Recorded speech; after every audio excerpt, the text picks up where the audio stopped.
7, 6, 5, 4, 3, 2, 1. You'll never have the sacred stone. Oh, this you crazy mother.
What we do here is go back.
That'll do. Oh, yeah. What's up, everybody? It's Steven Jensen and Jessi Davin, and I'm wearing sunglasses right now inside because my eyes are really small for just in general, but really even smaller when I have gotten like no sleep. So I'm gonna leave these on for now. I'll probably take them off in a second. I'm actually a little bit crooked, so I don't know. But we're gonna talk some AEW Dynamite. Obviously, some big news coming off of that show. Some big debuts, some big potential matches. A lot of good stuff to talk about. Before we get into it, how are you today, Jessi? We really want to know. Oh, well, so me and Jessi talked before the show for a little bit. I mean, I don't know how much of that you want to talk about on the stream. Yeah, I think I can just say say a little piece right now. Just really quickly, just to get it off the bat. Just get it out of the way. Ryan Satin, I don't think you're watching this. I don't know why you would watch it. I just want to say I'm sorry for I don't want to say it doesn't come up. I'm sorry for saying something that made you feel like I was attacking you as a person. I meant that in nothing of the sort of kind of way. I simply meant to say that I was just disagreeing with some of the things that you have been tweeting lately. I just don't agree with like fighting people publicly on Twitter, and I'm really sorry that it was able to be perceived in such a way that it seemed like I was saying you were toxic. I just feel like we need to give out the energy we wish to receive, and I don't wish to receive that type of energy as well, and I'm really, really sorry for that. I'll definitely try to do better. I'll try to not say things like that. I'm not perfect. I have nothing against you, Ryan, as a person. I really don't. It's just a simple disagreement in the way that we are using our platform, and that's okay. Twitter is subjective. You can use it however you want. You're very successful. I wish you all the success in the world. And I just really hope that we can just kind of agree to disagree on that. And I really hope that we can just kind of leave this behind us. And I wish you all the success in the world. And like I said, it's nothing against you personally. I just happen to disagree with some of the things you said, and that's okay. So I really hope that you can have the respect that I'm trying to show you, and we can, make amends somehow. I just wanted to say that I'm sorry that that tweet hurt you. That's never my intention. My intention is to do good, and I'm sorry that I did that. I was in a really bad mood yesterday, but that's no excuse for saying something that could potentially hurt someone's feelings. That's not my intention. That's not my goal. So hopefully we can just leave it at that. And I just wanted to say, like, I have all the respect for you, and I wish you well. Yeah. So, yeah, I don't know if I should say anymore. So I'm just going to leave it at that out of respect for both of our privacy's sake. And Steven, how are you? I'm good. I think that was a good explanation and kind of a apology or whatever you want to call that. You know what I mean? Yeah. Good. Here's the thing. Like, personally, and everyone knows this, me and Jesse are two different people. We have two different opinions. There's some people that I get along with great. There's some people that I don't get along with, and vice versa when it comes to me and her. I have nothing really against Ryan Satin. So I'm not really a conversation. I respect him as a wrestling journalist. I think that he's very credible when he brings his news, and I think that's really important because I think Absolutely.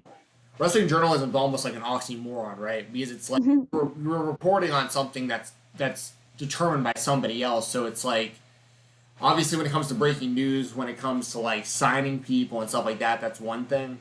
When it comes to like spoilers or results or something like that, not necessarily that's really even like Satin's wheelhouse. He's more of like obviously he works for WWE backstage, so, but Yeah, for Fox, technically. right, for Fox. Yeah, but and that's great too. Like, Yeah, I'm so happy for him. that's a great job. Like, that's one of those things. I think a lot of people like him and Sam Roberts, they get a bad rap for kind of like quote unquote selling out, but like For doing what everyone would do in the same situation. well, right, and it's not like those two guys didn't grow up WWE fans their whole lives and like always wanted to work for WWE. Like, how hard would it be and not that they would even want to say no, but like it would be such a hard decision. Like, I know for myself, I've had some conversations with, I won't name any outlets, but I've had conversations with large MMA outlets in the past, and I do a little work with Fightful and stuff like that, and obviously my main bread and butter is with MMA on Point, and it's one of those things too where like I've had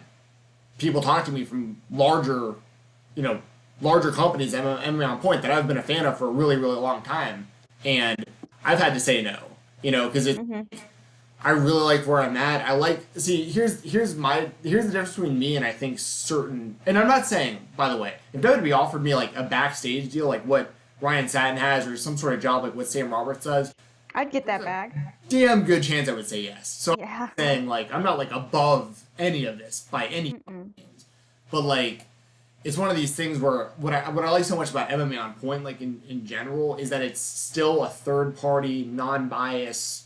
Like, we give opinions from a fan perspective. We make videos from a fan perspective. everything we do, even our social media, is from a fan perspective.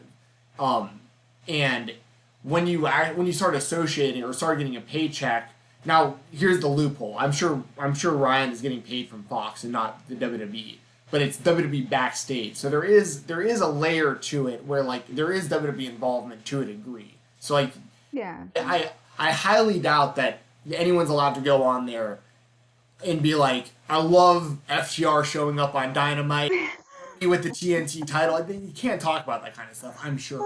I'm not sure. Right. But if you did, there'd probably be some problems. CM Punk kind of rides that line. Well, That's so CM Punk, you know. But that's there's a big difference there, and it's no disrespect to Ryan Satin, but I mean, that's CM Punk. I mean, I feel like like the WWE/Fox is just happy to have him involved because he's CM Punk, and if he brings buzz, the fans still want to see him back in the ring.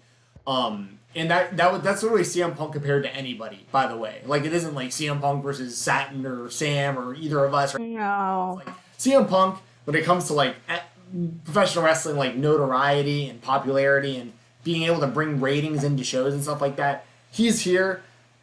We're not in the same stratosphere when it comes to this. No. So CM Punk's gonna have a little bit of leeway in what he's allowed to say on this stuff because they're not gonna just like outright get rid of him. Well, no, I'm just kidding. Yeah, but well, I mean, he left the last time. Like, yeah, that's true. He straight up quit. But that's all to say, you know, I really wrestling journalism in general is just a really interesting thing because Wild thing. There's people like Dave Meltzer, right, who I think is like the best of all time when it comes to like the OG, right, and he's wrong often. I mean, he's right often, but he's wrong often. And the difficulty with quote unquote wrestling journalism, that's why I kind of quote the journalism part, is because you could get like, let's say I'm Dave Meltzer and I talk to multiple sources within the WWE and they all tell me the same thing. And that is the plan when they talk to Dave Meltzer about it. But Vince McMahon changes his mind 30 fucking times a day before the show.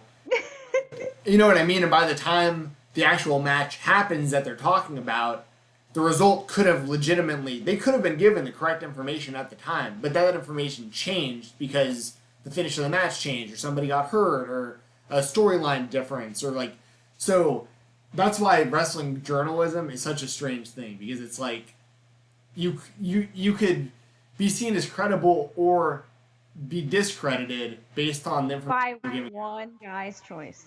But it all can be changed at the drop of a dime, and it can make you really, really bad.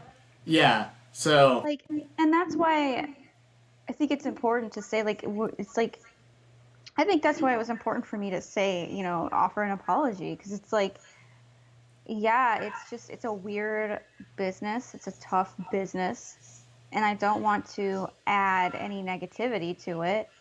I'm just doing what I think is right, and by saying I don't like when people fight. But that's it. I mean, it's not, who am I to tell someone else what to do with their own Twitter account? I'm nobody.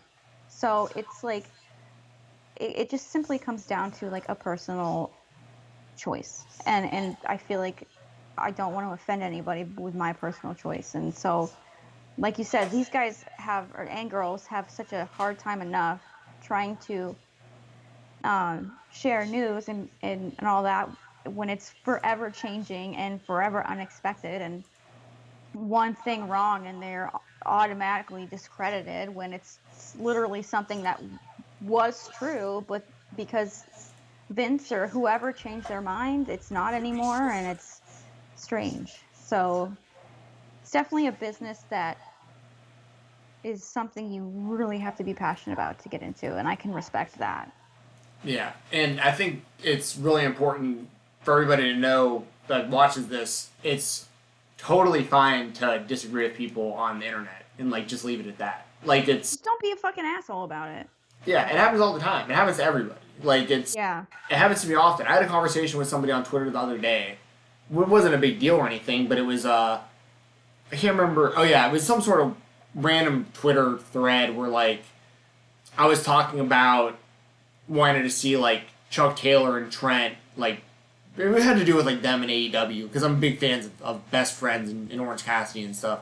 And there was this dude, like, commenting underneath just, like, over and over about how bad Chuck Taylor was and blah, blah, blah. And I was just like, dude, Okay. I just told him, I was like, I completely disagree with your opinion on this guy, but, like, I'm totally okay that you have that opinion. And then, like, after that, it's like, it's all good. Like, there's no issue. Right?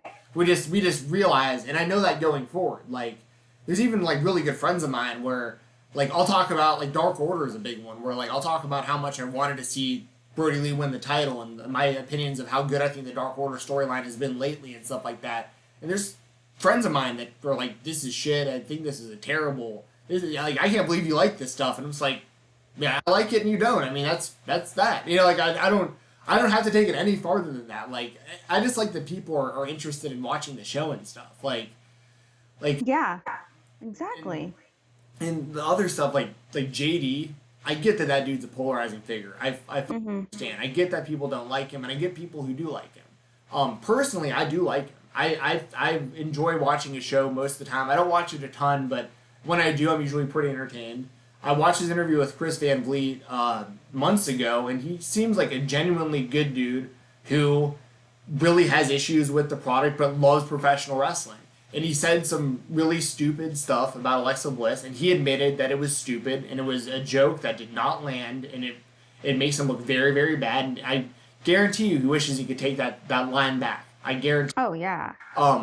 But that does not fucking justify all these motherfuckers coming after him and his family. That's fucking... His family, too, bro. Like, yeah. His family, too. Like... Yeah. Yeah, I've even told, like, my parents in the past, like, hey, if you guys ever get, like, weird phone calls or something, it has to do with probably something I said about wrestling or MMA on the internet, and just, like, immediately call the police if something like that. If somebody ever even threatens you about anything and you have no idea who this fucking person is, just contact the police, because that's fucking bullshit. The guy said something really fucking stupid. He paid for it. He's paid right now. Public opinion of him is not great, especially within the horrible. Yeah, and I feel like people need to be held accountable for their actions. JD needs to be held accountable for what he said. I do not agree with what he said. I think it was really, really bad. However, like, we have to allow people to become better people and learn their lesson. And I guarantee you he's learned his lesson. However, that gives you no right to publicly display his parents' information. Like, not only does that completely defeat the purpose, it also makes him a victim. And I don't think that was what they were wanting to do. It just makes you guys look horrible. And I can't even begin to imagine. It's scary. It's scary, and it's really messed up. And we can all agree to disagree. We can hold people accountable, and we can let people know when they say something that's not cool. We have to give them a chance to apologize. Releasing his parents' information was not what got him to apologize. It was the backlash he got. It was all the people online telling him that what he did was wrong. There is no need for that. There is no need to go after people's parents. He's a grown-ass man. He can handle himself. Like, it's just, I just dumbfounded. Like you said, just agree to disagree and hold people accountable for what they say. You know how fucking weird you have to be to, like, be, like, for one, just to threaten somebody's life over, like, someone you don't know saying something on one, you know what I mean? I bet a lot of those people, that's literally the only thing they know of it. It's like this one sentence that he said. Like, they don't know the guy, and here's the other thing, this doesn't excuse it, but it's just the truth. It happens to everybody. It happens to Ethan Klein all the time, the H3H3 podcast. When you're talking for long enough, often enough, that guy's doing show after show after show, hour after hour after hour, and you're not filtering anything. You're literally just saying the thing that comes to your head. And what he said was fucking stupid, and I don't agree with it. And I think I made that pretty clear. Yeah, I think we've both made that perfectly clear. Yeah, you shouldn't have said that. But that's like one. I mean, it's different, but it's like, it's almost like the Hulk Hogan thing, right? Nobody agrees with the shit he said, but like, he's never allowed on WWE TV ever again for the rest of his life.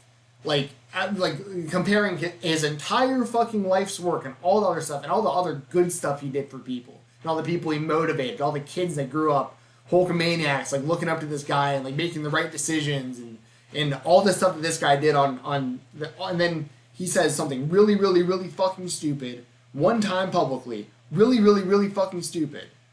Everybody agrees it was fucking stupid, and then he served his punishment, which was like, he was like whitewashed, and he deserved it. That's irony right I think there. it's fine that you see him on, but now he's like, you see him on TV. It's like, I mean, and here's the great thing. People have the option to like him or dislike him. Exactly. Yeah, the New Day makes it public. They're like, we still don't talk to Hulk backstage. And that's okay. And that's totally fine. Exactly. But don't chastise wrestler X who might go up and still shake Hulk Hogan's hand backstage. You know, like, Right. because that guy at this point is probably forgiven him for it. You know? Mm-hmm. So it's just, I don't know. It's a tough one. It's a shitty spot to be in for everybody. But to be totally honest, it makes wrestling fans look fucking stupid. It makes them look so dumb. They Mate. doxed that guy, that Australian radio host, apparently, that went after Tiffany. He went after an AEW fan just completely out of the blue and was like, I love to laugh at people like this. Less than like 24 hours after Hana Kimura commits suicide because of online bullying. Yeah. And he was like, I refuse to apologize and stuff like that, which is totally shitty. But to like release his personal, it's like, God, you guys, come on. Like, Yeah. talk about like not being any better. You have got, like, it sucks. Don't get me wrong. Online bullying sucks. It sucks. It's the worst. Reach out to your friends for support. That's what I've been doing. I've been reaching out to my friends personally for support. And I'm not saying like it's easy, but it's like you have got to put out the energy you wish to receive. Like, you've got to try and be the better person. Because at the end of the day, you can put your head on your pillow, go to sleep, and say, I tried to be better. And it's not my fault that this person or whoever or whomever or what group of people cannot see beyond this horrible thing, you know, this awful cloud of just judgment. But And I it's said like- it. Yeah. I said it during the Hana Kimura thing too. Like, and I know once again, this is just me and easier said than done. But people, hit the fucking block button. Like, if there's people Yeah. Oh, who are yeah. ruining your fucking life by what you're reading, there's literally an option to block them out of your fucking life. You hit the fucking, they're gone. Like, Yeah. make a burner account and they keep doing it. Block that one too. Like, Yep. it's the worst thing you can do to somebody who you're at odds with in some way is Yeah. them live fucking rent free in your fucking head. That's the Right. worst thing you can do. Give them that power of like you're thinking about it. Like it happens to me plenty of times. Or so I mean, I don't get it like you do. You get it much worse than me. Like there's been plenty of times people said a bunch of shit. Like I'll get shit about whatever, and I read it and then I usually try to reply politely, like, hey, I don't agree with this, like, but I'm okay with you saying it. I just don't expect me to like be your friend after this. You know what I mean? Right. Like, if it keeps coming, I hit the block button and then it's over. And then I literally never think about that person ever again. That's just Right. I know. That's the great thing about that block button is it's like I don't have to see it. I can forget that you exist. Not Yeah. saying that you don't deserve to exist, but I don't need your type of energy. I don't appreciate it. I don't need it in my life. I don't need to waste my time reading your horrible shit. Like, Yeah. and like I cannot imagine, like, I've tried my best to like take the precautions I can. I use a VPN. I've got security in my house. Like, I got a bunch of cameras. I've got everything protected. I've reached out to my neighbors and everything about, hey, in case anything happens, you know, here's what to do. I've reached out to my family and told them, my neighbors. Ooh, my child's throwing a tantrum. Oh dear. Uh-oh. Oh, Hold on a yeah. second. You're good. Hold on. Oh. Scarlet. Well, I'll take a look at the chat while Jesse's attending to Scarlet there. This is probably a good time to mention, and Jay just said it, perfect timing. Super chats are the best way to make sure we see what you're saying and make sure to dive deep on it. We'll drop whatever we're talking about and discuss what you want. Or if you have a question or statement, whatever it is, even relating to what we're currently talking about, jump on in. We try to keep an eye on the chat while we're talking, but obviously it's difficult to have like a legit conversation between me and Jessi, but also be constantly trying to run the chat as well. So like that's why I mentioned super chat. That's a guarantee that we'll talk about whatever you want talked about or answer those questions or anything. And Jay, thank you for trying to send a super chat. Since Google won't let him. I don't know why that is. I cuss a lot too, Brian, sorry. What was my PayPal? It's like paypal.me/fight talk, I think. Yeah, I put it in last time. Wait, sorry, I typed it in wrong. PayPal.me/fight talk. That might be it. Jessi's gonna double check. If you send a anything through PayPal, it will work just like a super chat. You won't get the graphic on the screen, but just let me know that you sent it, and then I'll check my PayPal. Me and Jessi split everything 50-50, whether it's super chats, Google AdSense, PayPal. That's it. What's that? That's it. That's correct. Thanks. So PayPal.me/fight talk. If you send through there, if the super chats aren't working, we'll treat it just like a super chat and still answer your question, comment, statement, all that good stuff. Yeah, sorry about that. She was playing out in the sprinkler and she ran around to the front door, so she got yelled at because I didn't want her. So she was a little bit upset. She's been playing in the sprinkler, so that my apologies. She's having a rough day, so all good. Yeah, but yeah, super chats are the best way for us to help us support us, because a lot of these do get demonetized just because of the nature of what we're talking about, and because we're saying fuck a lot, yeah, ass and balls, and just yeah. And so that's the best way for us to kind of get something monetarily out of it. Obviously, you don't have to do that. I don't want to seem like I'm forcing it, but it is much, much, much appreciated, and we will always stop what we're doing and go into it, whatever you want to say. We've had F, Marry, Kill. We've had all this fun stuff. We've had some fun stuff on our super chats, and so I want to mention real quick, if you do the F, Marry, Kill, I'm totally cool with doing more of those. I like those. But I thought about it afterwards. Oh no! I thought about it during. No, this isn't where you're thinking. Please, if you do those, please make sure that there's no one like deceased on that list, because I did feel really strange when I like Miss Elizabeth was on there, and it's like, oh yeah, I don't really want to. That's a bit disrespectful. So like, I get that the whole thing's like good fun. Like, it's all a big joke anyways. It's F, Marry, Kill. It's just to get something out there for the chat. That's silly. I understand that. But make sure that everyone's alive that you put these F, Marry, Kills on for going forward. That make me feel better about it for sure. But I'll still answer them all for you. Yes. Anyways, if we want to get into AEW Dynamite really quickly. You closed the door, honey. I'm sorry, I did not close the door. I did. I think Daddy did. So you can go yell at Daddy. Daddy, you didn't close the door. You didn't close the door. Anyways, I found out some really sad news about a friend of mine. The father of her child was brutally murdered. So I was really trying to talk with her and kind of calm her down last night. So I was watching AEW Dynamite, but I was also trying to be there for her. So you're gonna have to fill me in on a couple things. Yeah, I watched a good amount of the show. I mean, I watched the whole show, but it was on mute for a lot of it because, it's out there now for MMA fans. I was up very late last night. That's why I'm wearing my glasses, because I feel like my eyes are like You look fine. rough. Very tired. But I was up late editing a video for MMA On Point last night, and while I was editing, I was watching Dynamite on my other screen here. So, I will definitely. There's definitely certain things I want to for sure highlight about the show. And also that video, dude. It was this video that I did last night. It has nothing to do with pro wrestling, but this video, it just went up today at about an hour and a half ago. Ooh. I was crying, like literally crying, like making half this video. It was the hardest thing I've ever edited. Really? Yeah, because it's the top 10 fighters who fought through insane personal tragedy. Oh my god. So it's like 10 fighters who had, I won't spoil it for people who want to watch it, go check it out at MMA on Point on YouTube.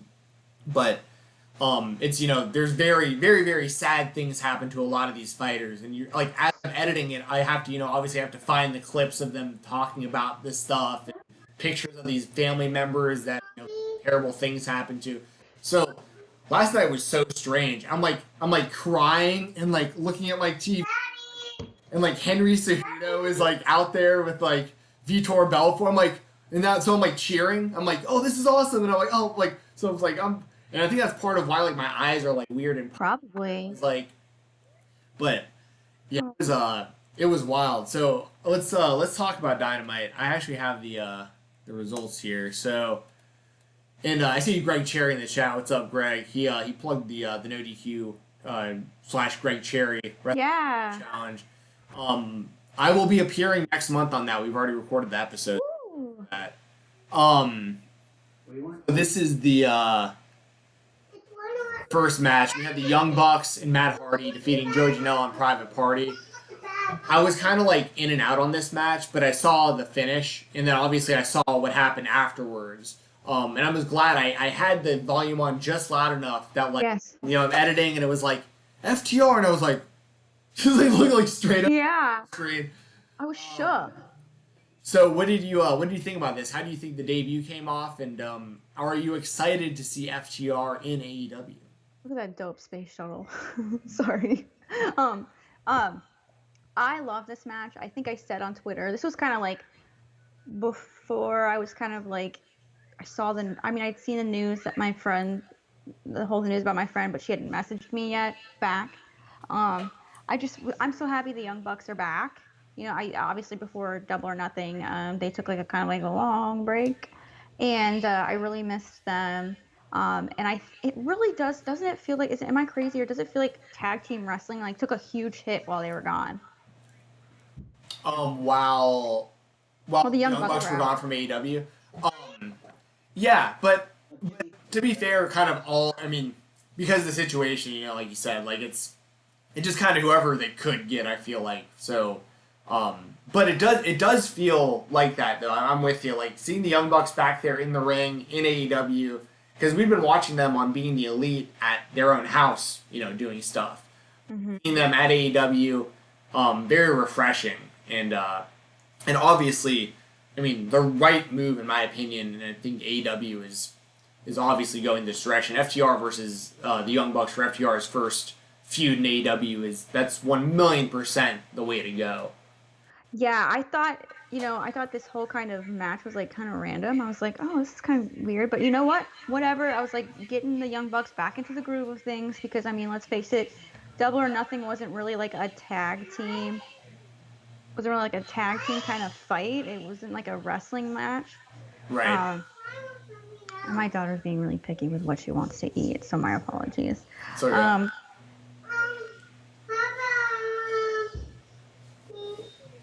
Go. Hey, Scarlett, why don't you go ask Daddy over there and not yelling, okay? Please. But I thought when I saw that like old school truck coming up, I was like it took me a minute to like register it. You know what I mean? And then I saw them and I was so stunned that I was like, I forgot to record. Like I forgot to record my reaction. I'm like sitting there with my phone and I'm like, oh shit, I've got to, record my reaction. And I was just like, I thought the way they did it was great. Would have loved to see it in front of a crowd, but can we just give a shout out to that AEW Dynamite staff crowd last night? They started a holy shit chant. They were chanting and screaming and doing everything that you would think that a crowd would do, like a regular crowd. It felt like there were a lot of people there. It was great. I thought that it was awesome. I think the way they came in was super cool. It was very on brand. And apparently it's not F the Revolt or F the Revival, it's F the rest. Apparently, according to their merch, but I'm just really happy to see them. I think it's great. I think that this is what they wanted. I just think that it's a great thing. So, thank you, Jay, for the super chat. Very much appreciated. He says JD is always saying transphobic and sexist stuff. He was making jokes about Hana and Nyla on Fight TV on the Fight TV chat during Double or Nothing. He wasn't on last night though. I mean, I can't really speak to that because I don't. Yeah, I don't watch a lot of his stuff. But I would also need to. To be fair, like I'm not for homophobia or transphobia and being sexist and stuff like that. But I would also need to know the context in what he was saying, because there's also a big difference between joking about something and like actually hating somebody. So And are we sure that it was actually him and not like someone who had A, hacked his account, or B, was just pretending to be him? Because I believe he started getting crap before Sunday. I just don't feel like that's like, why would he do that? I'm not saying it's okay. I'm not defending it at all. I'm really sorry that happened. But that's horrible. When you may disagree with this, but like this is just my stance on everything. Like, and once again, like if he is saying this stuff, I don't agree with it. I don't defend it, just like you. But I mean, he can. I'm very pro free speech. I think we live in a world, especially with the internet, where people can just get canceled for everything. If you're not like, if it's not a call to action where you're actually threatening people, like they're just going to be people who have transphobic thoughts. They're just going to be people who are sexist. Like I don't have to agree with them. I don't have to support them. I don't have to listen to them. I don't have to have anything to do with these people, and I don't have anything to do with these people. But like, that's also one of those things where like. I'm a big believer in the market will decide itself. Like, if you're a racist, asshole, sexist, transphobic, fucking piece of shit, then I feel like you're just gonna attract other people like that. Karma. Like, which is what the problem is like cultivating a group of people who all think like that. But that's gonna be such a small fucking percentage of people. Like, if that's a few people that everyone else can just kind of be like, all right, y'all do your own fucking thing over here. Like, no one's even paying attention. We don't even care. Just fucking whatever. And then like 99% of everybody else is like, yeah, fuck these people. Just let them do their thing. Who fucking cares? Like, that's just how I feel about a lot of stuff. And I know, it's not really the most popular opinion a lot of the time, but it's just like, I'm totally 1,000,000% pro free speech as long as you're not going out harming anyone, and like literally threatening people, because guess what, that's already illegal. You can't do that already. You can't call to action going after somebody because they're trans or they're gay or whatever it is. Like, you can't. If you do that, it's already illegal. It's one thing to be like, to say something about your own opinion on it, but it's another thing to like attack these people. So that's where I'd also have to kind of know what like the context of what you're saying is. But regardless, Jay, I appreciate the super chat, and I do appreciate you, continuing that kind of conversation, because it is important. And here's another thing: my mind can be changed. I say that all the time. Yeah, me too. Absolutely. If somebody gives me enough like evidence or enough, it gives me enough of like an understanding of something that I don't have like a full understanding of, I can totally change my mind about stuff, and that's fine too. I think that's how people grow, and that's how people learn is to open their minds and listen to other people, and then make an opinion for themselves, whether they think that that's a good opinion or a bad opinion, and go from there. So that's just how I feel about all of it. Yeah, I feel like I don't really like to speculate, especially on something I don't really know all the facts to. I can just say that being transphobic and sexist, I don't think that that's okay at all. I don't think that there's a place for that, especially in my kind of energy. However, I'm just not going to comment on if it was JD or not. I just don't feel like starting drama, giving into drama, or being a part of it. I try to be as unproblematic as I can. I don't talk because I can't handle. So I don't like to speculate too much, and if I am like kind of talking gossip, or we're just sitting here talking, I try to make that perfectly clear. I just want it sounds super hippie, but I just really wish everyone would get along. I wish that we could all do our best to be better people. And I think Jay said we want to I think we should probably keep going with Dynamite. I'd like to start talking about some positive things. Yeah, no, No I'm offense, with but you. thank you so much, Jay, for the super chat. It really, really, really does mean a lot, and it's something that we really, really appreciate from the bottom of our hearts. Like we were so Yeah. happy last week. Oh my God, we were both like on cloud nine. Couldn't Like believe last week. it really made us happy. So thank you for bringing us joy.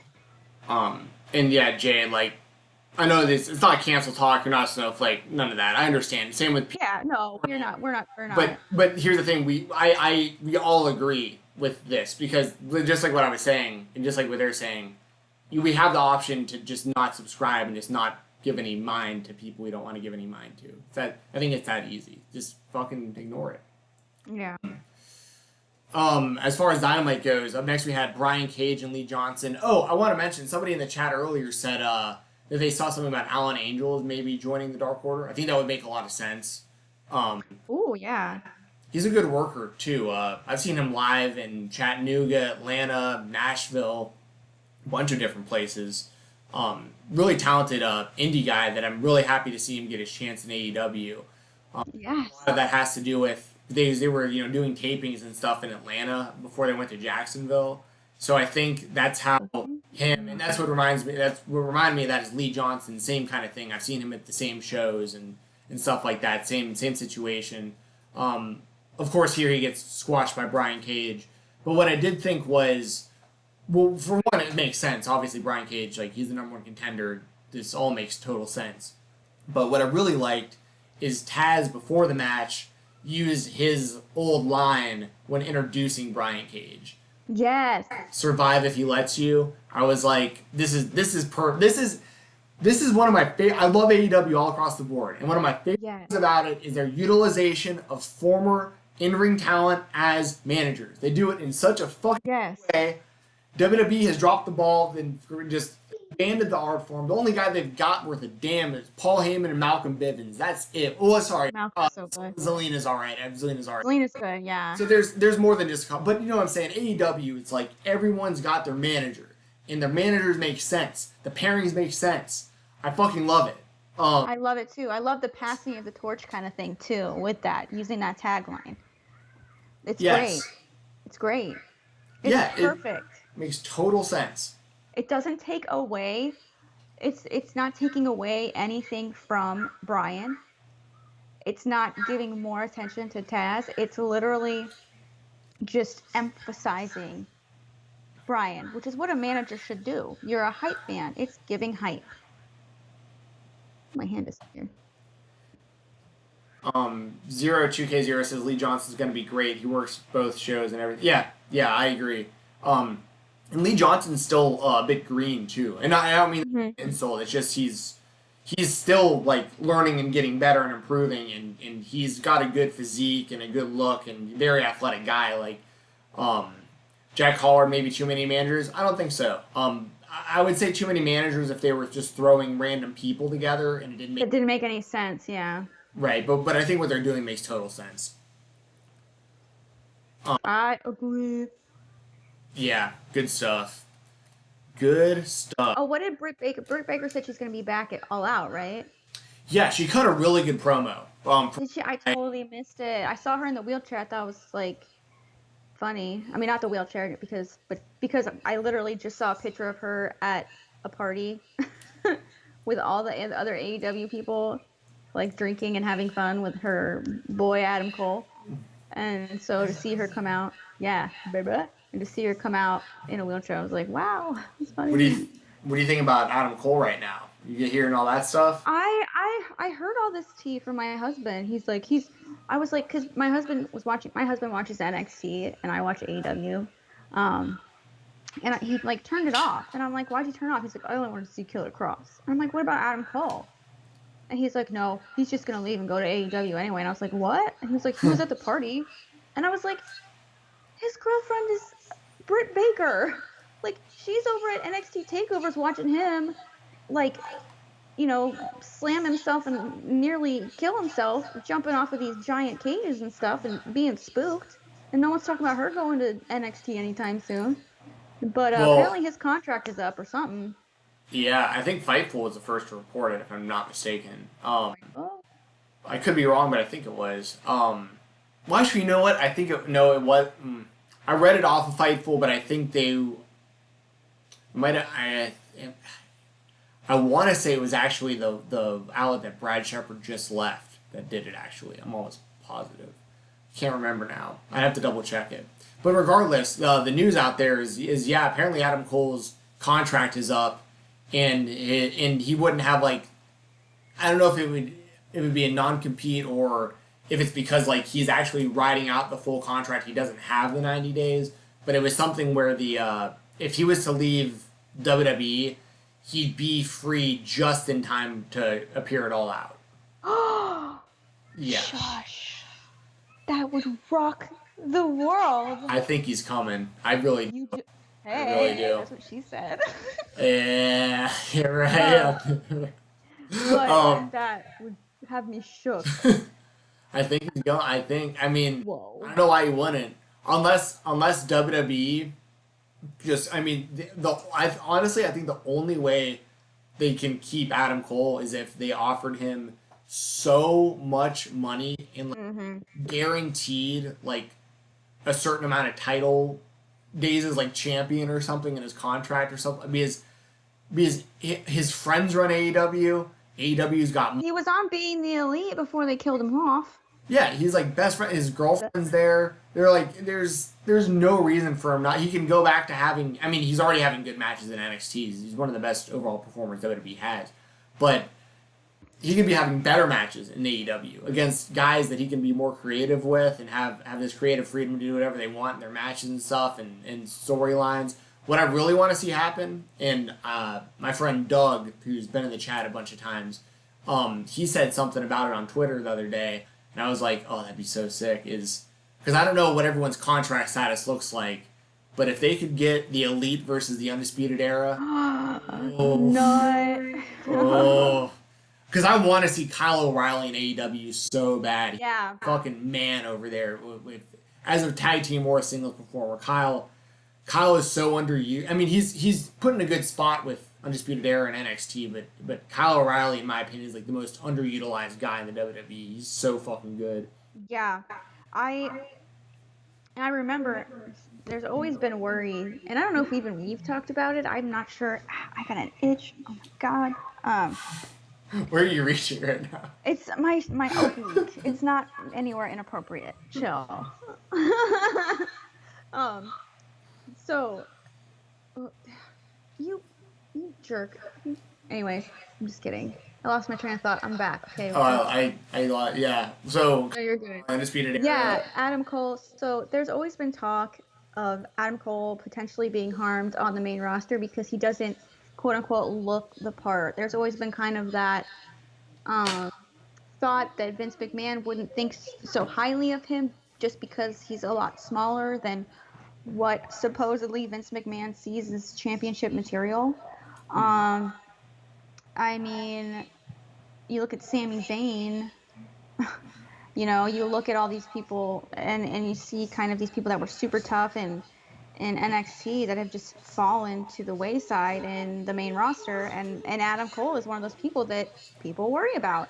And it would be nice to see him in AEW, and I've seen a lot of criticism lately, and I'd like to get your input on this, of AEW, you know, having these WWE rejects, so to speak, just being this whole WWE rejects thing, and I think that to a certain extent I can understand why people could see that, but I don't think that AEW is trying to, you know, F the system and bring WWE down. I honestly think that they are just, and I could be wrong, I just really think that they're trying to be an alternative option for WWE fans or pro wrestling fans who just want to see something different, and they want to see a different side of these wrestlers, and I think that that's okay. I don't think that AEW is claiming to be any better than WWE. I don't think that they're claiming to be holier than thou. I just simply think that it's an alternative for these guys that may have not gotten the chance just because WWE has so many people and they're so big that it's a lot for anyone to handle. and I feel like maybe they feel safer and smaller, not smaller, but safer to work on a company that's starting out and growing up than, a huge conglomerate megacorp who you have to listen to at all times. Yeah.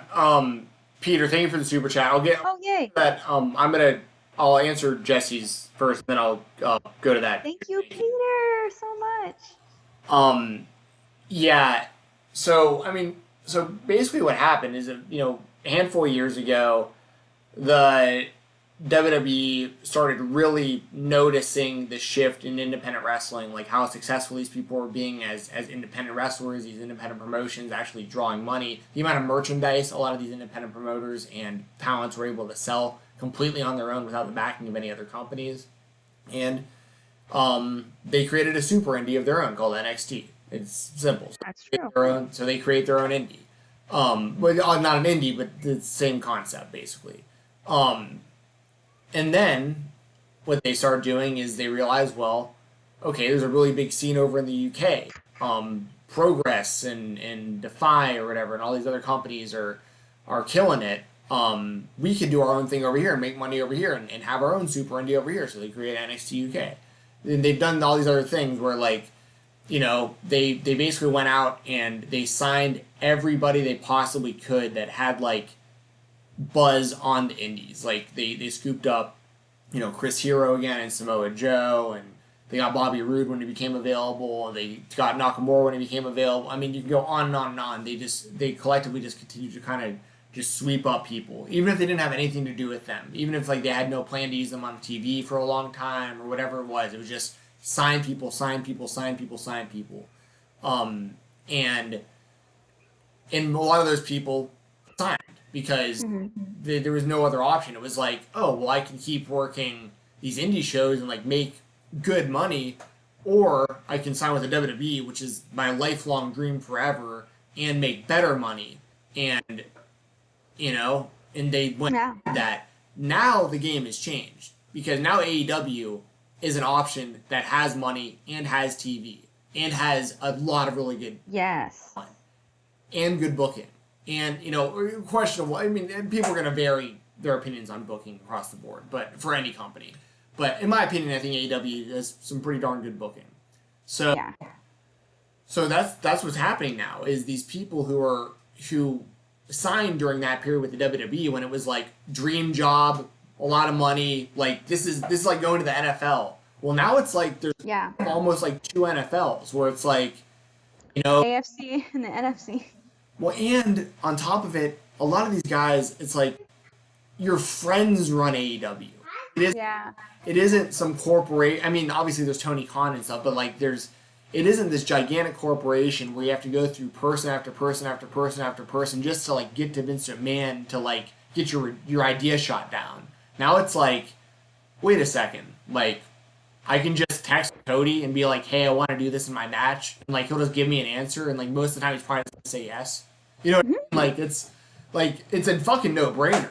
Like it's a no-brainer if you're a talent, and even if you have no intention of going to AEW, it helps you as a talent because you have the negotiating power. Yes, you do. There's the risk of you going somewhere else that's big enough, and that's where guys like Rhino were being offered huge contracts before they left WWE. The Carl Anderson and Gallows before they got let go last year when they signed their big contracts, it was to keep them away from AEW and New Japan and stuff. It's that. So WWE, that's what it is, and AEW has created that market. It's very similar. I've talked about it before to like the streaming world right now, where Ninja signed with Mixer from Joe Twitch. Rogan. Since then, Joe Rogan's signed with Spotify exclusive. There's probably people probably won't know, but like Dr. Disrespect signs with Twitch. Shroud signed with Mixer. Shroud signed with Mixer. Courage AD signed with YouTube. So you start the Keemstar and FaZe Banks podcast. They signed with Spotify. Like so people like because of Ninja signing with Mixer, because Mixer is offering money that Twitch can't as far as guaranteed money. It's creating this whole market now for exclusive deals similar to athletes.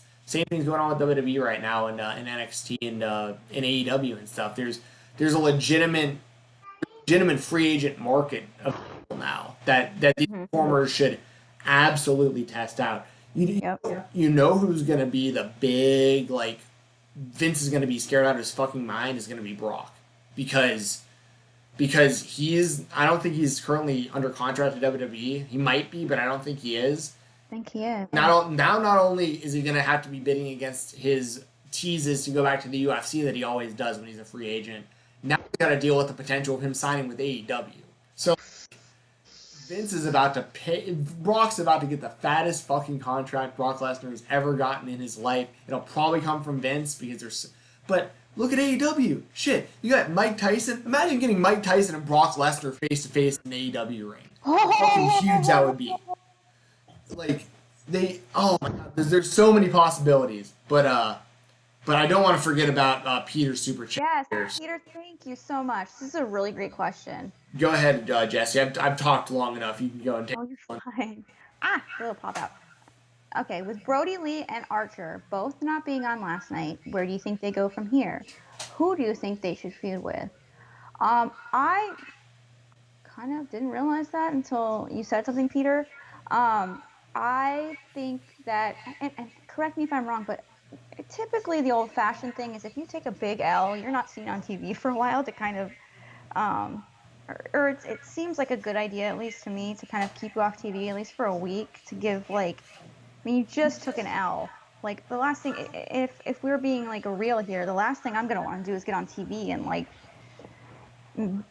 have to face all these people after I said I was going to win. I think it makes the win look a little better, and I think it gives them a chance to have a slight reset, a soft reboot. Maybe they should just feud with each other. I think that would be kind of, I mean, heck, it'd be a good match. Yeah. That would be really good. I mean, they're both big dudes. Like, I don't know where they go from here. It's really interesting. Obviously the whole Dark Order thing, what's going on with them? Where are they? Why weren't they there? You know what I mean? So we'll just have to see. I mean, what do you think? Thank you, Harold, for the super chat. Oh my God! Max, Harold, thank you so much. Thank you. Yes, Harold. It's tough. Now, I will say this with Archer, because there's a lot of parallels between Archer and Brody Lee in a lot of ways, like physically and the way they've been booked. Jake the Snake and Lance Archer are like a perfect fit for the Dark Order, like also. So like I've been thinking about that too. Is like maybe Brody's like, alright, I couldn't get the job done against Mox, Evil Uno wasn't there, Grayson wasn't there, we weren't at our full power, but now like because now Archer is a loser too. Like, and they recruit losers. You know what I mean? Like yeah. But I mean, you know what I mean? It's like you join the Dark Order because you're looking for that power in numbers to guarantee that you become a winner. That's why, like, I think Brandon Cutler is eventually going to join, potentially like Peter Avalon. Like, I think that these people that are continually losing matches, I think it makes sense for them to join the Dark Order. But the Dark Order only works if Brody Lee is winning, if he's the leader.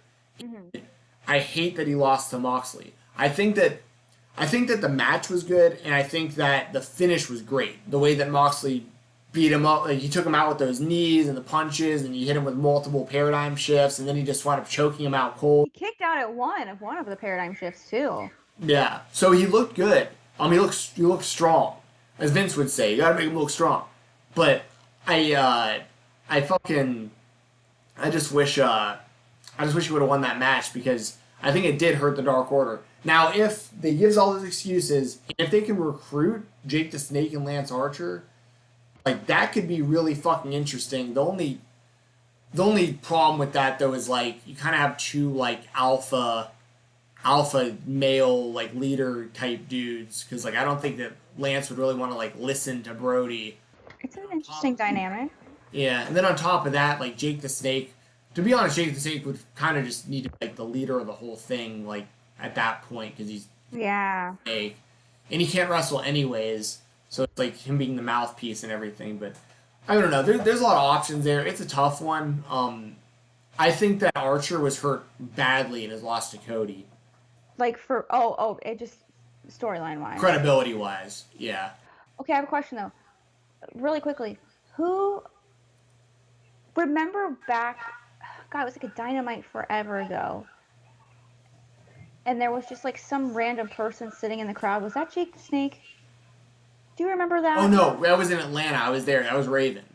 Oh, okay. Okay, I couldn't remember, and I was trying. Okay, anyways, I was gonna make a point, but now it's gone. Okay, yeah. Well, he would be another good one if Raven just popped up in there and because him and Jake Yeah. Together as like managing people. I don't know. I just feel like they've invested just too much time and energy and everything into the Dark Order. And I think it was at a point where it was finally working, where it was I don't know. But it's a really, really good question that you sent, because I really don't know the best option. I mean, it looks like Moxley's going to wrestle Brian Cage, which I think is going to be a fire match. I just don't really, I don't love Brian Cage jumping the line over people to get that shot. But the match itself, I am very much looking forward to. I think it's a really good match between Cage and Mox. And then maybe after that, Lee gets another shot at Mox or something. Maybe they kind of rebuild the Dark Order. And in Lance, the biggest upside for Lance, I think, at this point is that he has Jake the Snake as his manager. And that's why I think managers are so important. Because without Jake the Snake, I think that the credibility he lost, I mean, obviously there's no shame in losing to Cody. He's the fucking man. Everybody knows that. But now he's been kind of exposed. Cody straight up beat him. I mean, there was a little bit of fuckery on the outside going on during the match, but for the most part, Cody just straight up beat him. And without Jake the Snake, I would be like, oh shit, well that's that for Archer. But since he has him, I think that Jake is good enough and he's interesting enough, especially on the microphone, that he can talk people back into buying into the hype for Archer. So absolutely, that's where I'm at with that. You want to go and read off the next super chat, Jesse? This is from Sure. Yes, thank you so much, Harold. Quick shout out to Jesse in the chat. Me and him hung out at StarCast in Chicago. He was super cool, super nice. We talked a long time. We got to see MJF do the ring the bell with a hammer thing. It's really fun. He's also a Vikings fan as well. So shout out Jesse. I hope you're well. Skull. Yes, and thank you so much, Harold, for the super chat. Really, really, really appreciate it. It says AEW really helps the wrestling industry because WWE almost monopolized it. Yes, absolutely. At least wrestlers have real options. Would love to see Abaddon. I always call her Abandoned. I don't know why. It looks like that. I would have read it. Does. I say Abaddon. I'm always like Abandoned. In AEW, she's awesome. Love her. She's been on AEW Dark before. I follow her on Twitter. She follows me on Twitter. She's great. I love her character. I absolutely love everything about it. It's so spooky and cool and amazing. She's incredibly talented. Would love to see her. Love to see her in AEW. It would really, that's the whole Nightmare family. That's what it should have been. Is Abaddon's character. And I still have the video too of his things. Yes, she's so spooky. Yeah, I really like what's her name? She was on AEW Dark. Really hot brunette. The Priscilla? No, she's only wrestled a couple times, and I think she's on Dark. She had a match on Dynamite the first time I saw her. I think I follow her on Twitter actually now. Anna J. Is that somebody? Anna J. Yeah. Yes. Let me pull her up real quick. Yeah, I think so. It's really, really hot. Yeah, here we go. Yeah, big fan of her. This chick. So she. Oh, that's so pretty. And when she was good in the ring too. She's another one that you can see has a lot of potential. Still putting it all together, but she'll. Yeah. Once it all comes together for her, between her looks, her in ring, and everything. I mean, I see a future star in her. Yeah, sure. Big fan. Yay! Man, Anna, hit me up. And yeah, people in the chat, yeah, you guys got me. Yeah. But moving on with Dynamite, and thank you once again, Harold, for the super chat. I agree with you. We had Shida versus Christy James. Now I just caught kind of the end of this one, so I don't know how good this match was, but I will say, we talked about it before, I think Shida is the right person to be absolutely right now. So I'm all for her as the champion, getting wins. So no problem seeing that she got this win here at all. Completely agree. I think she looked great. I think she continues to look great. I have like zero fear of her like not being able to deliver a good match, which is not the same for some other talents in any company really. I always know she's gonna bring it. It's kind of like she's pretending to be asleep. It's kind of like with I'm trying to think. Like an AJ Styles.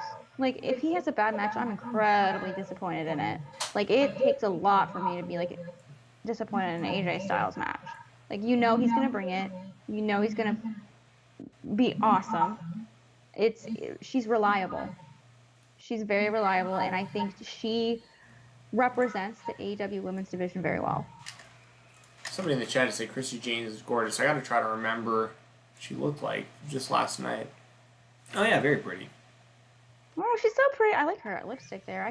I can't wear different lipstick colors. I have to be nude lip all day. How did let me know in the chat, how did she do in the ring against Shida? Was she a good worker? Because I'd like to see more from her. Once again, I was video editing during a lot of the show, so I couldn't like fully pay attention. So I don't know, but let me know how Christy J looked out there. Did you happen to see this, Jessi, or was this one of the... No, I was I saw a little bit of it. I was like kind of keeping my I saw it was very I thought that Hikaru Shida looked really, really good. I wasn't really, because I knew she was going to win, so I wasn't really like totally invested in it. I think this is when I was trying to share the GoFundMe for my friends, the father of her child. So, yeah, unfortunately I did not see all of it, but I was trying to kind of read the description. It sounded pretty good. If I don't see anything like on Twitter, like some outcry on Twitter, then usually it's probably good.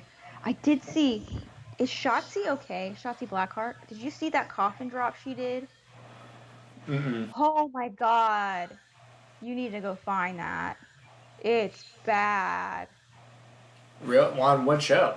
It was on NXT last night. She fell on her neck. I completely forgot that she was even with NXT. Jesus. Yes. I haven't been watching that show at all lately. Yeah, it's really bad. I just really hope that she's okay. What is with people in AEW and WWE missing catching people? Like this has happened twice now. Like in 2 weeks. Each week it feels like, and it's like, oh my gosh. Oh, so Julian says, she almost outshone Shida with her personality. Wow, that's really great. Yeah. Good to hear. And I put my OnlyFans link in the chat, by the way. There's some stuff in here about Cody and Arn Anderson, which, they did an interview with Tony. Huh? Hey, Scarlett. Say hi. Why is he wearing that? Because she's asking why you're wearing your sunglasses, because his eyes hurt. Yeah. See, look. Trying to and I have my contacts in also, so extra dry. But I saw the FTR with some pictures with Arn Anderson and Tully Blanchard last night, and I think that's great because I was thinking this already a little bit. Now I'm seeing more and more speculation about it, but I think at some point Cody is gonna break off from the Elite and start like a Four Horsemen type thing with FTR, and then you'd have Anderson, Tully, and I'd probably just bring in Sean Spears because it makes the most sense. They did do that. They did tease that. Yeah. Sense though. Sorry, I'm gonna move my.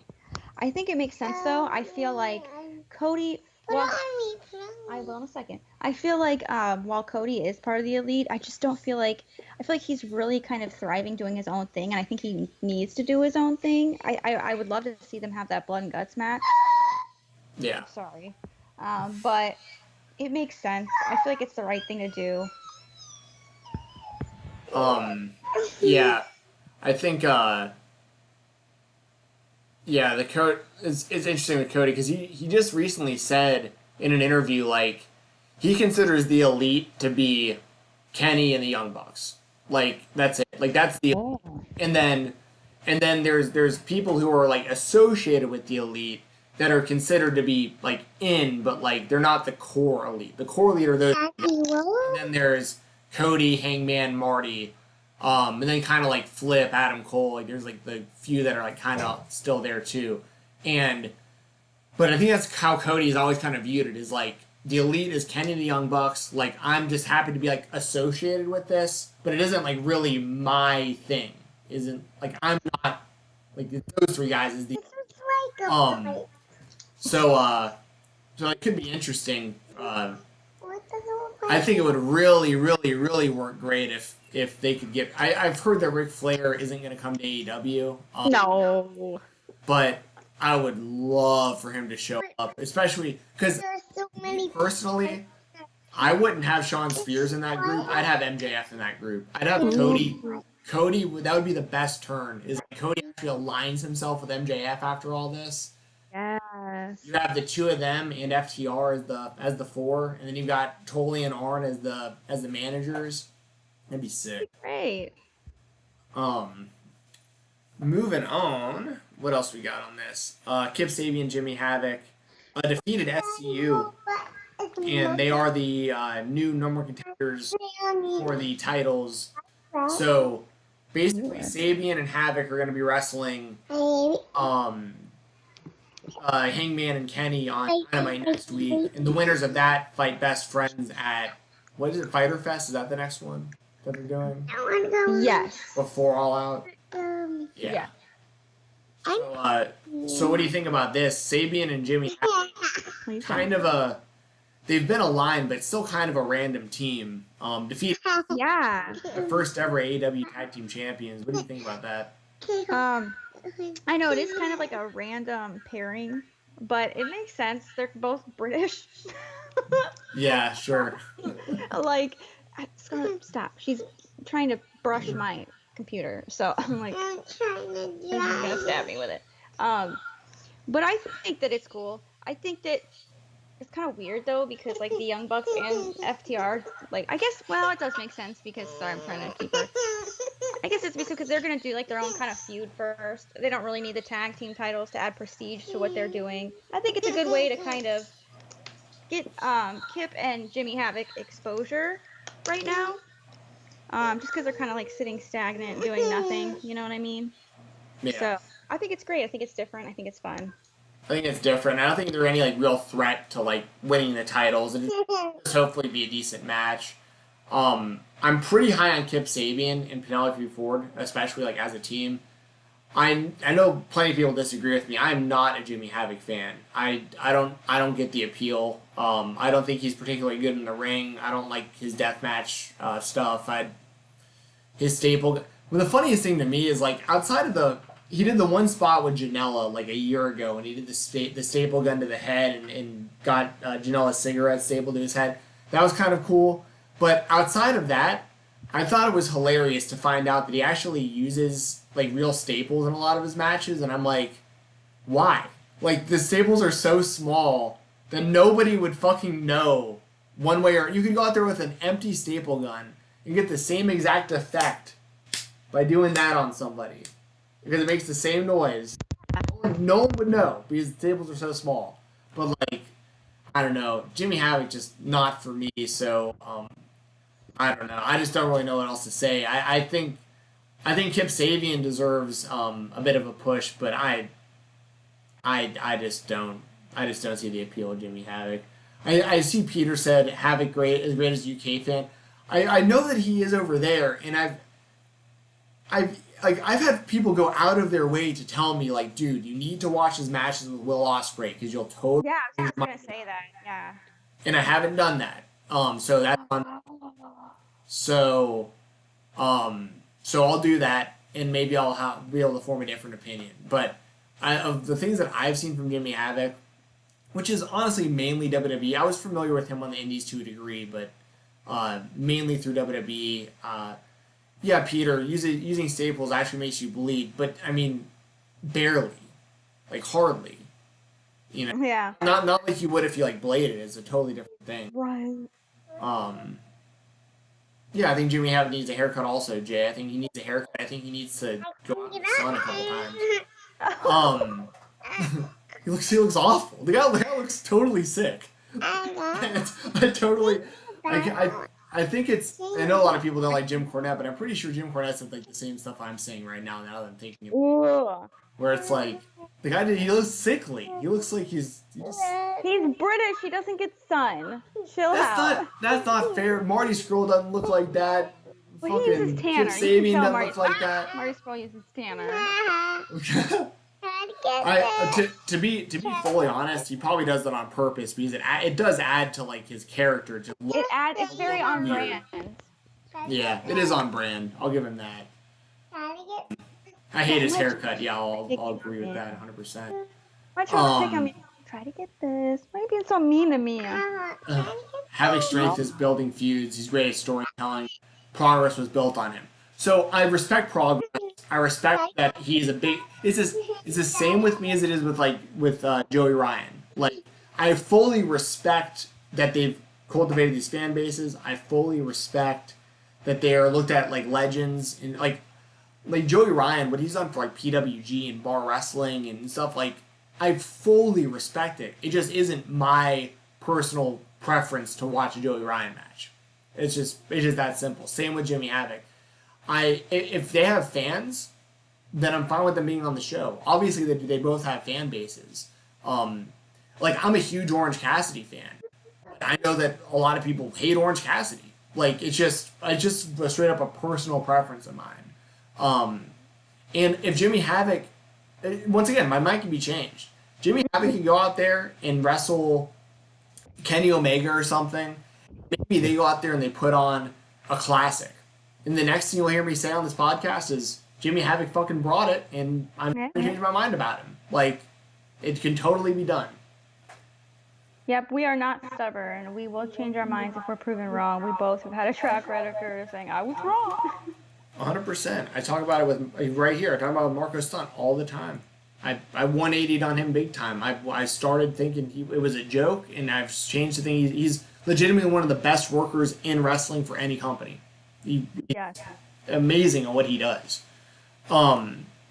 So this match, speaking of Marco Stunt, we had a battle royal. The winner fights Cody for the TNT Championship. Yo. Cody also has made it clear that he's going to be a defending champion, a fighting champion. He plans on I love that. as much as possible, which is great. Even TNT's Twitter, their description right now is Cody Rhodes is our champion, which I think is great. The whole just TNT straight up? Yeah, TNT, like at TNT. Drama. Whatever. Ooh, I want to see. Yeah, I'll pull it up. Yeah, I'm pulling up TNT drama. I love that. Whoops, I went to And there's a picture of Jericho and Moxley on there. TNT drama. So yeah, you got this here. The American Nightmare Cody is our champion. That's so great. That's awesome. I gotta look at that message here in a second. I know what that is too. But yeah, so as far as this match goes, the contestants were MJF, Wardlow, Colt Cabana, Billy Gunn, rare Billy Gunn in-ring sighting here for AEW, which I like. Luchasaurus, and it's also crazy because Billy Gunn is like bigger than Luchasaurus, and Billy Gunn wasn't considered a big guy in WWE. Played, and he was like, "That's me." It's wild. It's wild, like because like Bill, I mean, size-wise, you know what I mean. Like when him and Billy Gunn and Luchasaurus squaring off, they're like the same height, and like they're both. Billy Gunn, man, he was just in the wrong generation. I mean, he was in the right generation because he made a lot of money and he was very popular with the WWF, but like size-wise, he's considered a monster now. You had Luther, Marco By the way, Stunt. I was heartbroken the day I found out that Billy Gunn unfollowed me on Twitter. He had followed me and I was so excited, and then I found out he unfollowed me. I remember I was coming in from the garage. I remember exactly where I was standing when I found out he unfollowed me on Twitter. I was shook. But besides that. It happens. Happens to me also. I see that every now and then where I look on someone's, it's like, wait, what the fuck happened? Like, this isn't Right. anymore. What did I say? You had Marco in this, Jungle Boy, Brandon Cutler, Christopher Daniels, Orange Cassidy, Sonny Kiss, and Peter Avalon. The ending came when Jungle Boy was able to Hurricane Rana Orange Cassidy out of the ring. I think that this match was really good. I think it makes sense for a Battle Royal to crown the first contender for Cody. Makes total sense. And Jungle Boy winning the match makes total sense. Yeah. All makes sense.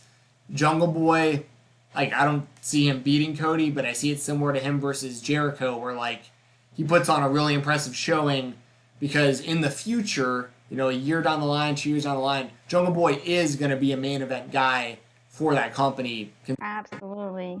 Yes, so, and I love yeah. how. Sorry, I love. No, how I was Orange gonna shoot it to you. Yeah, I love how Orange Cassidy was also like one of the final two. I thought that was great. It keeps Orange Cassidy like on another level because I really do think that AEW sees the potential in Orange Cassidy. I think they see like the massive like positive like attention that he's getting, and I feel like it's something they should definitely harness and use to their advantage. I don't know why, but I kind of align it to like the whole Rusev Day thing. I felt like WWE could have gone way further with that, and they didn't for some reason. And obviously, it's completely different situations, but it just kind of reminds me of that. It's like you've got something hot, go with it. And I think this was a nice way to say, hey, keep liking this guy because look, he's doing all this good stuff, and we have all of this like ahead of him. So keep tuning in. Yeah. Couldn't have said it better myself. What do you think is going to happen when Jungle Boy and Jericho wrestle, or Cody wrestle each other? Do you think that maybe because Jungle Boy and Jericho went to a time limit, I believe, when Jericho was the champion. Do you see them maybe doing the same kind of? Because Cody's done this with Darby as well. Went to the time limit draw with him. Yeah. Really established them immediately. The credibility of going to a draw with Cody.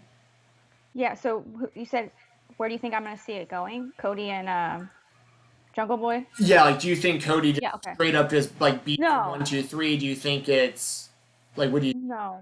I think that it's going to be kind of along the lines of, I want to say Brody Lee and Moxley, but that's not what I'm thinking. I think it'll be along the lines of, like, that Jericho match. I feel like clearly they see something in Jungle Boy that's important and that's, you know, a top tier in the future. I don't see him beating Cody, but I see him going toe-to-toe with Cody. I see him giving Cody everything and testing every... Oh my god, my cat just jumped up here. Testing him to his limit. And, yeah. And so, yeah. Nice. I look like Jericho's eating it. Nice. But yeah, I think it'll be good. I feel like both Cody and Jungle Boy can put on great matches, and I have zero doubt that the finish will be something that most people can at least find something good about, while both elevating the champion and the challenger, without the challenger winning. I feel like AEW's just been really good at that. So. Me too. Yeah. I think we're on the same page. Cody wins, but Jungle Boy either looks really, really good in defeat or somehow goes like the distance or something. Like they're gonna make everybody look good in this. And they're really just investing more and more in Jungle Boy, I feel like. These are just chances for like small glimmers of like what's to come in the future for some of these guys. Because I strongly believe in like a few years, like Darby Allin and Jungle Boy for like the AEW title is going to be big. and stuff. Like these guys they're going to do a great job, I think, of MJF is going to be there. He's their guy. Like God, they have so much potential. Their talent roster is so good, especially with just homegrown talent. And we were talking about it before with like WWE. I didn't really ever talk too much about it, but like them getting the quote unquote WWE rejects too much potentially. I think that they're being smart about who they're bringing in, at least up to this point. What they want to avoid is kind of the stigma that TNA wrestling got back in the mid 2000s, late 2000s, because the Impact was basically just signing anybody who got released by the WWE, and then they were giving them massive pushes, even if they were viewed as like. Now, granted, AEW kind of doing that a little bit too. Like Brody Lee was kind of seen as like a mid card type guy in WWE. He's being pushed as like a main event type guy in AEW. But I'm fine with that because we all knew the potential was there. He was the kind of guy where the fans for years were like, do something with this guy. Like, why is this guy not on TV? Why is this guy losing? I think AEW should, just off the top of my head, FTR's come over. I think they need to sign Zack Ryder. I'd maybe sign Kurt Hawkins as well, but I think Zack as a singles performer, I think is really interesting. Because they can even make his character how he is in real life. Like he's like a figure collector, super. Yeah. Like and he's Cody's best friend in real life. You could sell their toys. Yeah. Oh yeah. He's gonna be the biggest spokesperson for their action figures and stuff. Right. So I think they need Ryder. I don't know if there's that many other. I mean, Adam Cole I would absolutely snag if he becomes available. Dude, immediately. I think it's pretty clear that something's going on between Marty and AEW. And also Flip Gordon recently re-signing with Ring of Honor. I think is the same. It's the same as what I was saying about Marty. Like, there's no way these guys are signing exclusive contracts with Ring of Honor without there being something in there about a crossover with AEW. There has to be. There's no. It doesn't make any sense else for any other reason. Nope. Unless you would have to give them so much fucking money. I just don't think Ring of Honor and exactly has.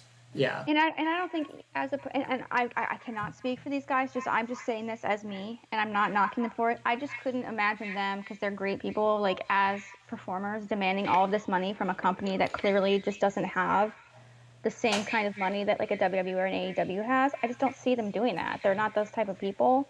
Well, I don't think it's like that. I think it's more the other way around, where it's the company's like, hey, we cannot lose you. Like, yeah. Oh, that's true. Give you, Yeah. Because Marty, on top of the money, got creative control, and he's like part of like the booking team, and like so.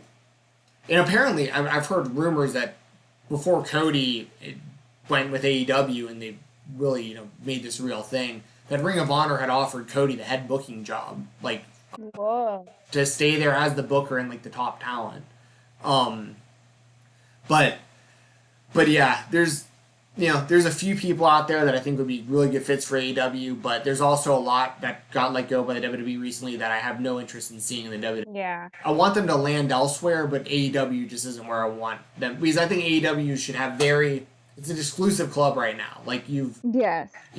What they're doing is working, and you just can't convolute it too much with like quote unquote like WWE talent when you have Jungle Boy and Darby Allin and Kim and Sammy Guevara and all. I mean, you got so much young talent that it's already there.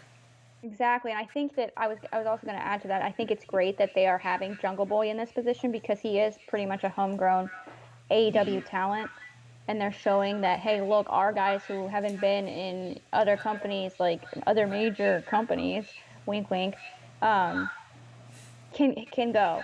We developed legit wrestlers too, and we just started. Like, they haven't even been on TV for a whole year yet.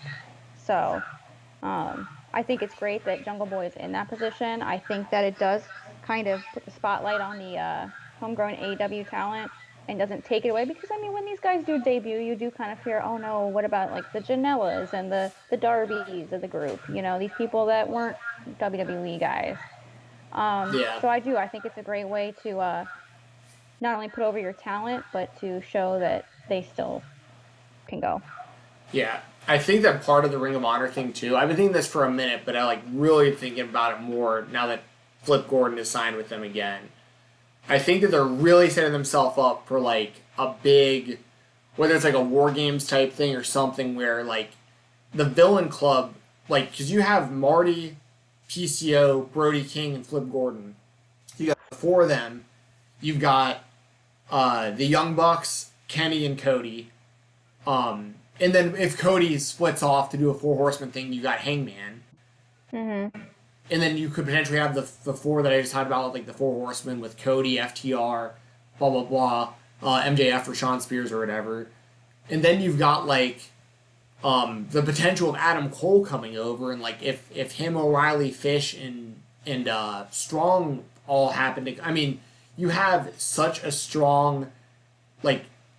I mean, all these stables, like, there's so much you can do with it, and it works cross-brand. Like Marty could be signed to Ring of Honor, but he's getting an NWA World Heavyweight title shot. That's true. Yeah, I was just about to say something, yeah. So, I mean, it's totally possible Marty Scurll wins the NWA title and then shows up on AEW TV as the NWA champion. I would love that. Brings the Villain Club with him. So you've got, like, that right off the bat. I mean, there's so much they can do with this stuff. This is a great time to be a professional wrestling fan. It really, really is. But between the mainstream companies we're talking about and just like the straight up indies that you can find through like IWTV and stuff, there's so much fucking good wrestling out there. Yeah. It's just a bad time, like viral wise, obviously. Yeah. That generally speaking. And then also on this show, I don't want to forget, Mike Tyson and Jericho. They've got a feud that lasts over 10 years from like some stuff they did in the WWE. Mm-hmm. This is pretty wild, and I think it's great that AEW's got Mike Tyson involved. He's still relevant. He's training to be in a fight. Like in him and Jericho. Do you think this is leading to a match between the two, or like what do you think? Where do you think all this is headed? It certainly seems that way, doesn't it? I mean, Mike Tyson tried to rip off his shirt.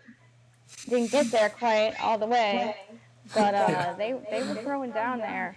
I think it does, and this is the kind of the thing that started it all with Ryan Satin, but I just don't see a problem with them continuing something that happened in WWE.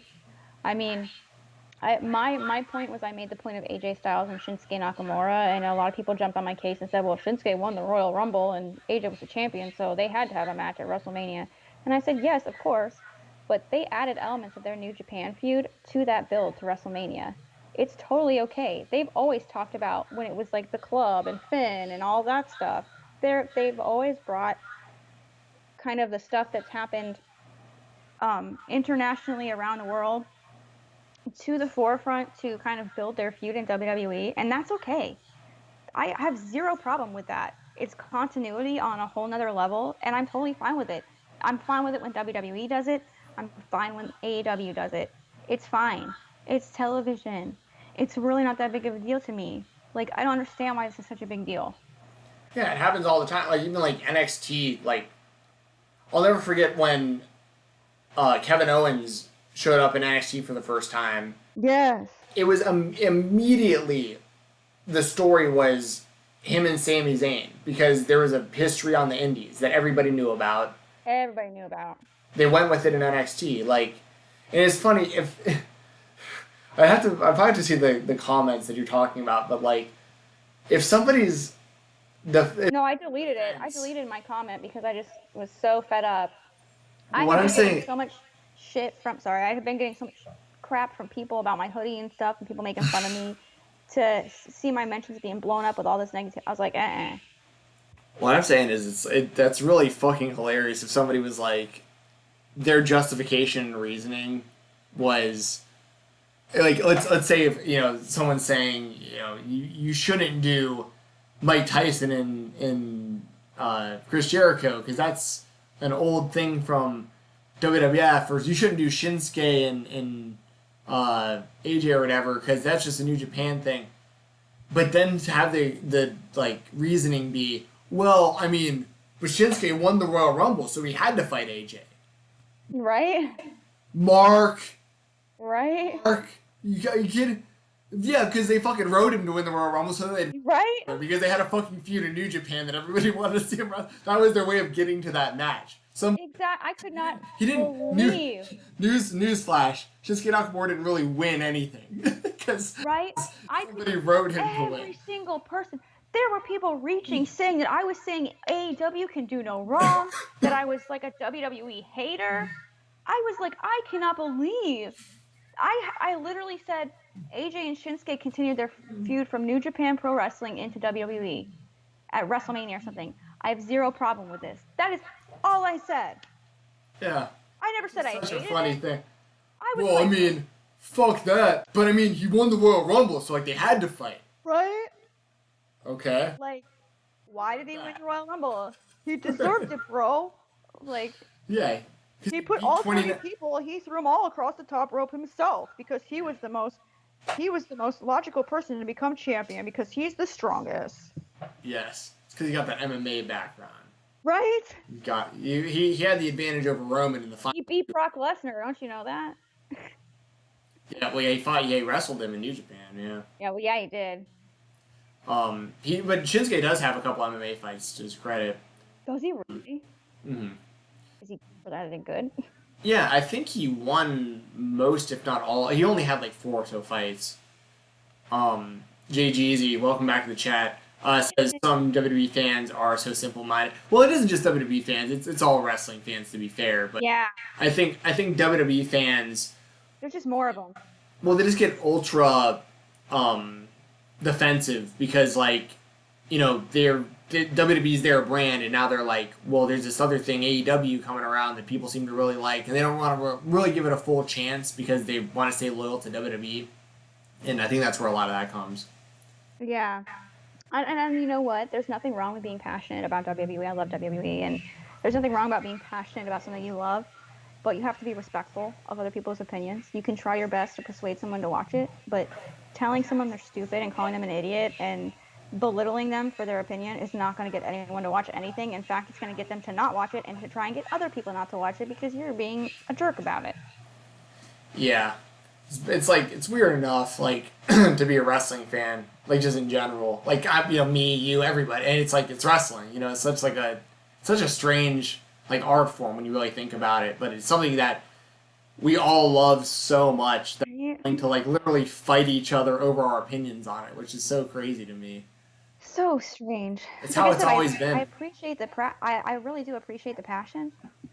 However, I just don't like people just jumping to conclusions and being jerks about it. And like I said, I'll apologize over and over again for misunderstanding someone or saying something that hurt their feelings. I don't like that. I don't want to be a part of that. But just like chill. Yeah. It's we're all supposed to be having fun here. There's so much going on in the world. Let's just chill a little bit, all right? Let people watch what they want to watch. Yeah, I completely agree. And there's enough of it out there that, like, you got options. If you like wrestling, you got WWE, you got NXT, you got AEW, you got New Japan. You have literally hundreds of independent promotions to choose from. You got Ring of Honor. Impact. You've mentioned Impact already. I mean, you got NWA. Yeah, I mean, watch what you like. And also, like, I think something that people could do more of, and this is something I was really guilty of it up until probably about, I don't know, maybe 5, 6, 7 years ago or so. I used to be, like, really involved with, like, keeping up with, like, the dirt sheets and, like, the spoilers, and I get all these ideas in my head where it's like, oh yeah, it'd be awesome if they did this, and this, and then, like, when none of that stuff would happen, I'd, like, bitch about it, like... You set yourself up for disappointment. You set yourself up for disappointment. Wrestling fans need to stop doing that. I've liked wrestling so much better ever since I stopped, like, reading all that stuff. Like, I watch a show not knowing what's going to happen, not knowing who's going to be on it, and it makes it so much more enjoyable. We all think the thing too. We all think we have the best ideas about how wrestling should be, and when somebody has a differing opinion, see me, I just keep my mouth shut because I understand people have different opinions. But I think a lot of people jump in there and they're like, "No, fuck you. Your idea sucks. My idea's good." It's like, okay, well, neither of those things happened. Why are you complaining about something that's not even happening? So it's funny, but that's how it's always been with wrestling. It always has been. But you know what? Yep. We just gotta. I think the most important thing, especially right now, instead of, and obviously this is just my opinion. I'm not saying this is right. I'm not speaking gospel or anything. This is just what I think. I think we should all do, and myself included, to make our experience a little better. I feel like if people are giving someone a hard time, like, let's not bully the bully. Let's not go after them. Let's instead support the person that's being bullied and encourage them and send them love. You know, let's, because I've learned time and time again that dealing with the bully and trying to get them to understand how much something's hurting you or how much what they're saying is affecting you just kind of either makes them laugh or B, makes them get defensive and mean. And I feel like I've always, like, even today with what happened just before we went on air, I was reaching out to you, I was reaching out to my friends trying to ask for support, because I don't really want to, I don't want to go public with it, because I don't, and B, I feel like it's much better, instead of trashing someone, for someone to just help you and encourage you and to guide you, really. You know what I mean? So it's yeah.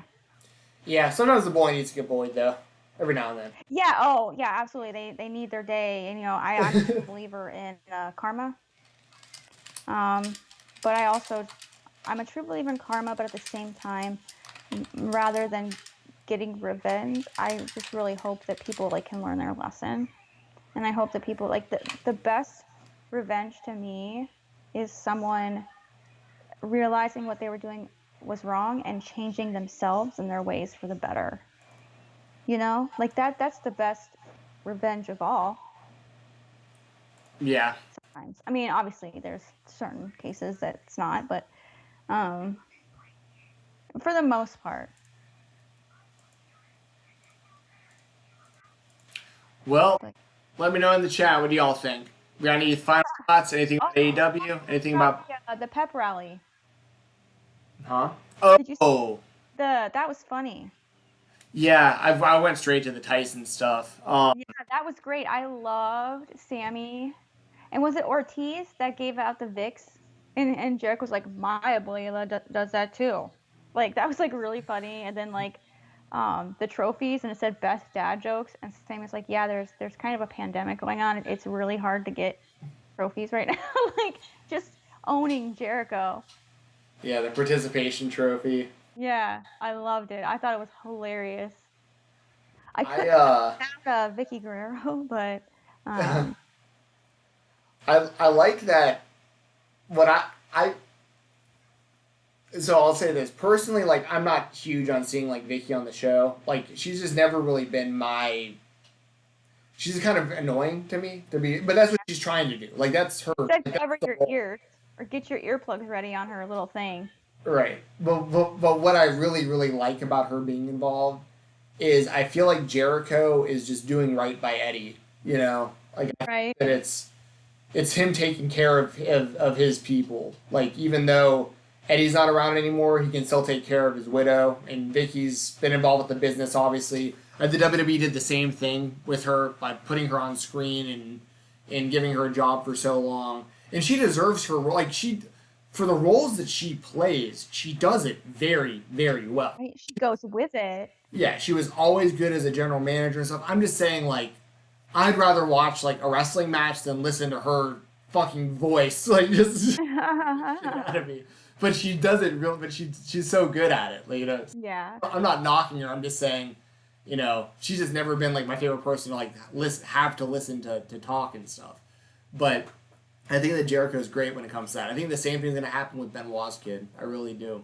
Yeah. I think AEW. I think Jericho's gonna push hard, to make sure that was it David, I believe, Dave, yeah. To make sure that when he's ready in the ring, that he at the very least gets a chance. AEW. I just don't think he's quite. From what I understand, I just don't think he's quite at that level yet. But he might be at the level of performance. Yeah. The expectations are going to be incredibly high with him being Benoit's son, so he can't. He's got to come out the gate like looking like Benoit in the ring, and that's a fucking tall task because Benoit's one of the best ever in the ring. Oh, we got a super chat. I can hear myself. You can hear yourself? Yeah. Echo? Yeah. Wait, it's gone. Anyways, we got a super chat from Shane. Shane is awesome, by the way. Shane is super cool. One of the nicest people you will ever meet. Super supportive, always being super encouraging to me. Always like allowing me to vent. Thank you so much, Shane. You are great. Thank you. Finally made another stream. Thank you for joining us. Says thank you both for joining these. Rock that AEW sweatshirt, Jessi. Thank you. I will. I wore it out actually the same day I posted that tweet. I was just wearing it out. Nice. Yeah, I'm not wearing it right now because, believe it or not, I do wash it. So. I still got to steal boxing one. I told my brother months ago. I think because of the pandemic, they've had some issues. Yeah, getting stuff printed. I don't care. Good. You're good. I'm just trying to get you a new hoodie so you don't look ratchet AF all the time, Jess. Right? I know, crusty and musty and stinky and just nasty and Party City wig and everything. Man, I need to blow up. Listen, people say that to you. Oh my God, yes. Yeah. Boom, roasted. Yeah. Oh, that's so funny. roasted. And they use the same joke over and over because they're really Filthy proud of prank. it. You just got pranked. I know. I saw your thing about Rey Mysterio, that tweet. And you said she's a prank.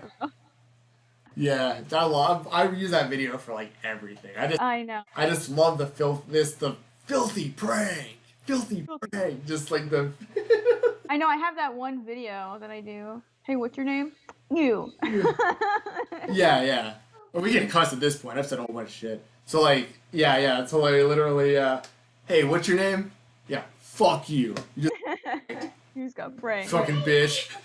My name's not Ooga Booga. Ooga Booga. Yeah, and I see in the chat, I'm not Ooga Booga. It's okay, Ooga Booga. I'm not Ooga Booga. And I do see Jake did a great job last night on the mic. I think it's the best mic work that he's had. Sorry, I got distracted. I missed it. You missed it because of so funny. I thought it was interesting. You're talking about Jake Hager? Yes. I thought it was interesting because when Tyson came out, he had all my dudes with him. He had Henry Cejudo, he had Rashad Evans, he had Vitor Belfort. He had like all these like MMA guys with him, which I thought was awesome. And what I thought was interesting was like Hager is like kind of in that world too because he fights for Bellator and so do some of those guys and stuff. So like it made me think for a second like if Hager was to go with them and like turn on Jericho, or if it would also make sense the other way where like he helps protect Jericho because he has the ability to fend off some negotiate. Yeah. Yeah. And someone earlier in the chat also said that oh yeah, the Hit Me Up Mobile, that was funny. And then Britt Baker's wheelchair said role model instead of ROLE, it was ROLL. Love that. The Tyson thing has gotten 1 million views already on YouTube. And that's why you do it. Yep. That's why you do it.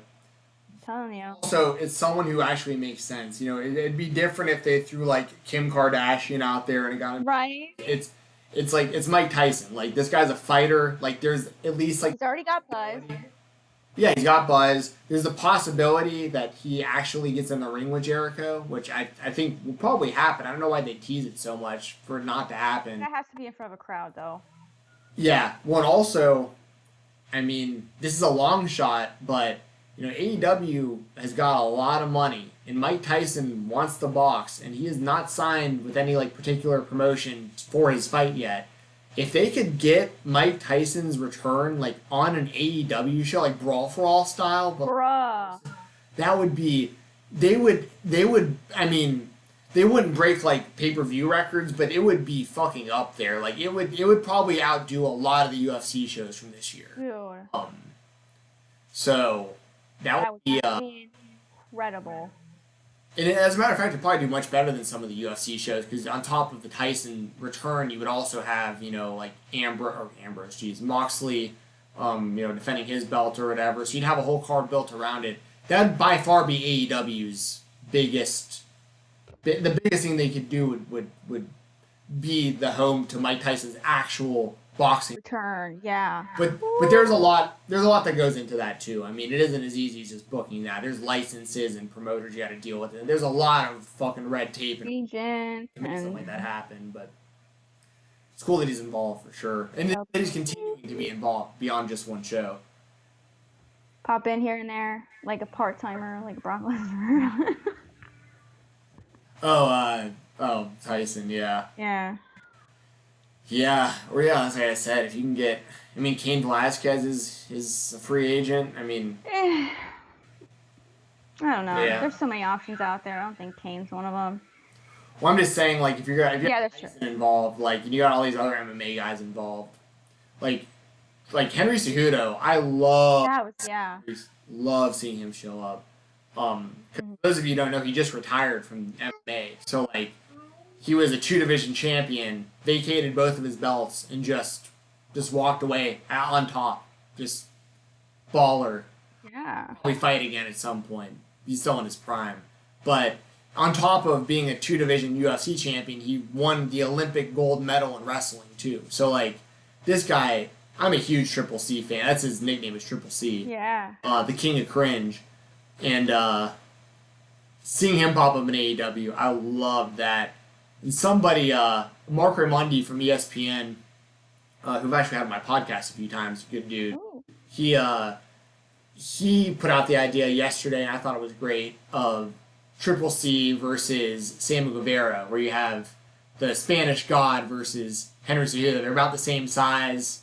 They're both Hispanic. It would be this big thing for that market. That'd be a lot of fun to watch. Yeah, I'm trying to see right now if what the ratings were, because since I know YouTube numbers don't mean anything, and trending really doesn't mean anything. Oh, she's deleting her apps. Anyways, yeah, it'll be really interesting to see what the numbers were, and I think with the publicity that, someone said in the chat, that they're mentioning AEW with all these articles about Mike Tyson right now, because, like I said, he's already got buzz. He's got a return kind of planned. And there's so much buzz around it. It's going to be interesting to see how the ratings climb if they continue with this, next week. I don't know if they've decided. They should be literally coming up anytime now, these ratings. Oh, my God. Guy Fieri.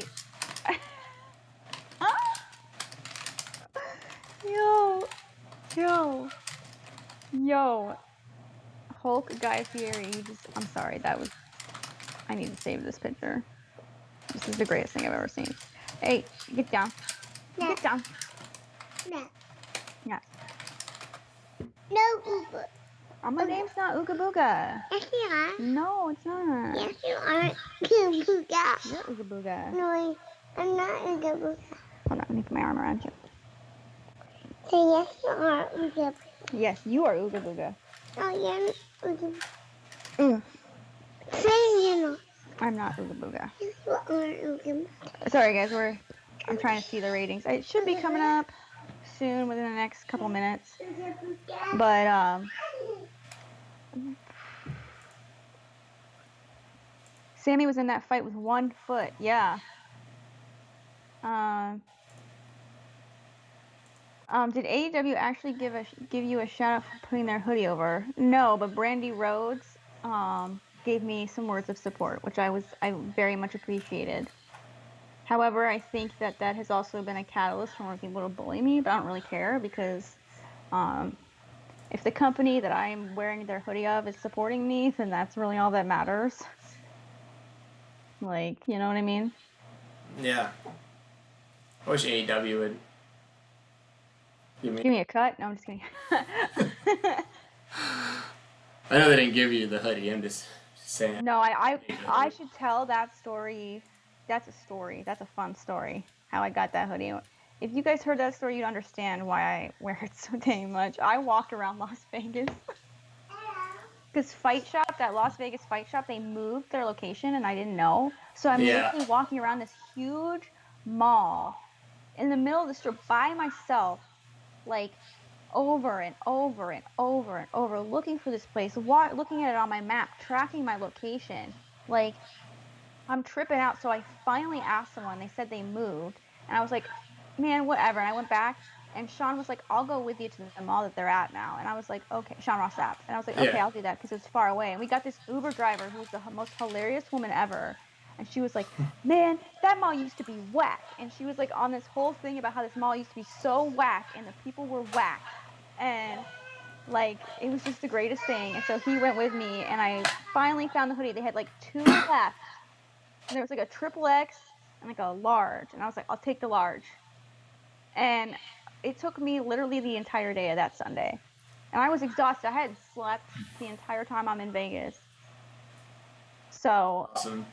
It took me hours to get that hoodie.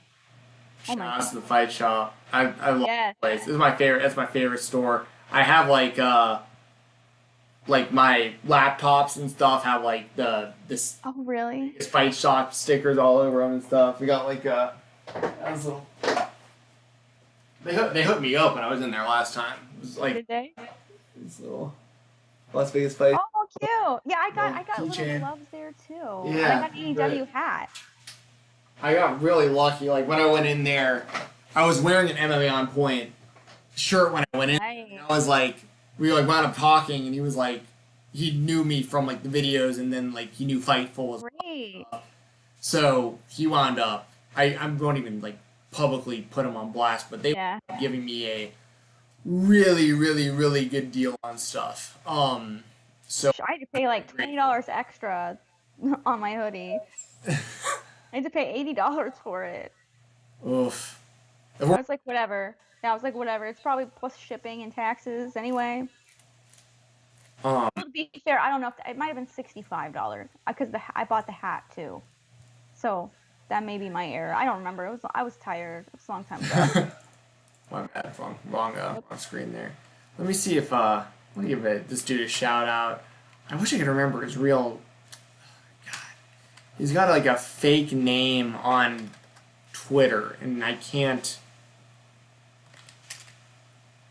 ever find him. I was gonna give another dude a shout out. I'll do it on a future episode, but yeah, the people that work in that fight shop. For those of you who've never been there, it's like the mecca of like.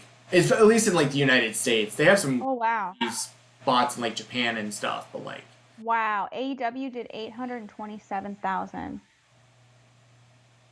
Oh, okay, nice. That's a lot. Yeah, especially for like pandemic and. Yeah, and NXT did 731,000. So that's good for NXT. It's way better than they did last week. But that's great. So I'm assuming their numbers can only go up. Yeah, I mean, they'll heavily. I just now saw what you posted about the mouth of Jericho. Oh. Wow, I'm looking cool. I'll retweet that.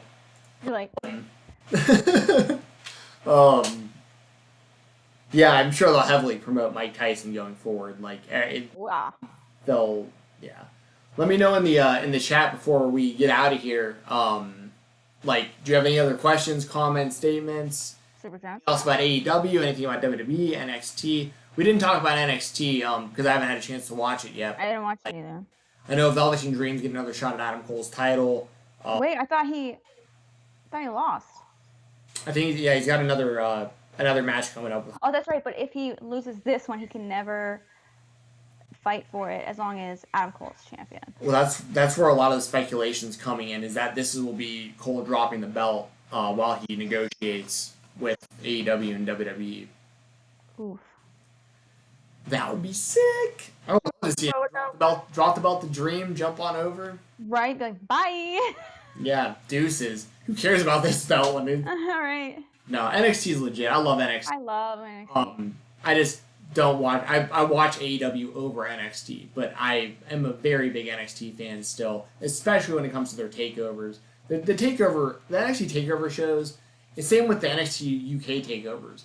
They are complete can't miss shows for professional wrestling fans. Whether you like WWE or not, I feel like you can call yourself a wrestling fan in 2020 and not watch the NXT takeovers. Cause, right, that's so good. yeah, even if you don't follow it week to week, they always deliver. No. My daughter's demanding that we wrap it up. All right, well, it's good timing anyways. So, once again, I'm gonna go through our sponsors, and if anybody has any last minute super chats, this is the time, because we will dive deep on those before we get off the stream. But this is the last chance to get those in while I'm reading off about our sponsors. So, first of all, I've got WrestleRumble.com. There are currently no contests going on at WrestleRumble.com, but there is a contest coming up very soon with probably the sickest prize I have ever seen them do. Still can't talk about it yet, but it is coming soon. So keep your eyes and your ears peeled for WrestleRumble.com and follow them on Twitter to stay up to date with all their contests at WrestleRumble. Also, Instagram, Brian. Boom. This is my brother Brian Jensen. He's a professional boxing coach. He is a personal trainer. He helps out with Parkinson's Foundations, runs Parkinson's Foundations. He can help you reach your goals, whether it's in person or online through like Zoom and Skype and stuff like that. So best place to hit him up is going to be Instagram, Boxing ATL. That's BOXING ATL. You can see some examples here. This is someone here in Atlanta, Georgia, doing some pad work. If you don't feel like going inside because of the pandemic, or it's just a nice day outside, it's him helping out people outside. If you're not in the Atlanta, Georgia area or anywhere nearby,